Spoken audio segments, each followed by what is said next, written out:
What is the cause of fibromyalgia? People know how to manage it, people are now aware of it, and they take it as a serious condition, but what still remains a massive question mark is what has resulted and caused fibromyalgia in the first place? We have, for the first time, an idea of what might be causing fibromyalgia. If you want to do the research for yourself, I would recommend reading the book called The Way Out. That was written by Alan Gordon and Alan Ziv. And if you want to check out the Association of Neuroplastic Symptoms, which is a board of neuroscientists and psychiatrists who are all working to kind of share this information. That's a bit better, sorry. So the thing that I want to share mainly with you guys today is a summary of this new theory. And it is actually the same theory that I used to recover and heal my symptoms of chronic pain and fatigue. I'm not the first person that's done this. There are lots of other people who have tried lots of different techniques based on that same research, and a lot of what my videos kind of share that information with you guys. And so it's not just possible for me to recover. I've worked with clients now from different countries who within 3 sessions have a reduction in pain and fatigue, and that's really nice to see. Now, the new working theory is that it's not something that comes on randomly and out of the blue. Please know that there's nothing that you did to cause this. So don't think that this is your fault at all. That's not the case. What you need to be aware of is that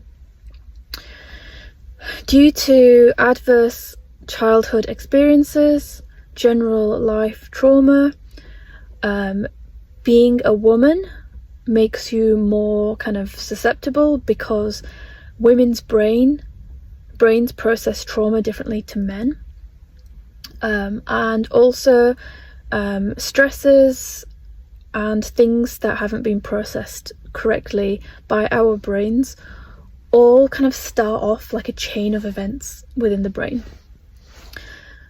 The brain is really important here because it's not the body that's got a fault in it. So the brain is the root cause of fibromyalgia. There is nothing wrong with your body. Yes, you feel the pain in your body, but the pain symptoms start with the brain. Now, what you've got is like a dial in your sort of brain, and what it does is it scans the environment for threats. It tells you that you are safe or in danger. Now, due to all those things that I've just said, you know, the stresses and the trauma and things like that, what can happen is that the dial sort of stops working properly. And what it does is, instead of scanning in a regulative way, it ends up thinking that everything is a danger. And what that means is that it causes your brain to be in a very hyper-vigilant state. And in that state where it's overworking, it's likely to trip over itself. Remember, your brain is just like a living organism. Things can go wrong at any time. And what happens is that over time, all the stimuli, all the kind of things, the messages that it's receiving from the environment is always like danger, danger, danger, danger, danger, danger. So what happens is that normal safe signals from your environment, such as maybe a change in weather, a change in how you feel, maybe you're thirsty, maybe you're a little nervous for something, or maybe you're even excited for something, they all get perceived as danger. And when you've reached that state, and for so long, remember, this state of survival can go on for decades. And what happens is the brain then tries to keep you safe. The most efficient way that the brain knows in order to keep you safe is to produce pain. Pain is its known way of keeping you safe. So that's what it does. All these safe signals get processed incorrectly and mistakenly by the brain as danger, and in order to keep you safe, it will produce pain.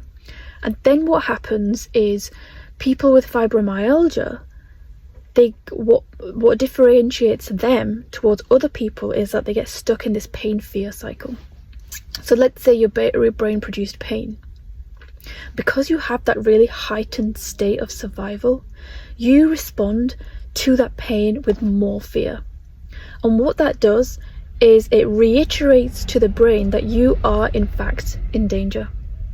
And in response, it then produces more pain, to the point that this becomes a more permanent state. And this is what results in fibromyalgia. This is what results in kind of your pain and fatigue becoming chronic symptoms. Now, the good thing about this is that we call these neuroplastic symptoms. Neuroplastic symptoms have been proved in case studies to be reversed. So neuroplastic symptoms are reversible, therefore fibromyalgia is reversible. And this is how I healed from my fibromyalgia.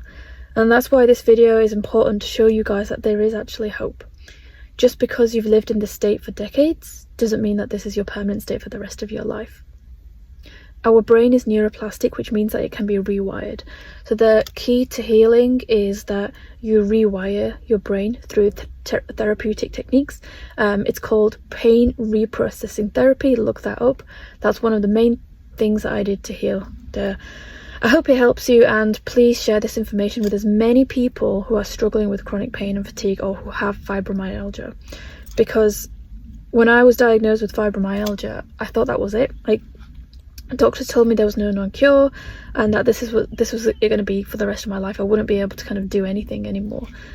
But I got better, and my clients have got better, so can you.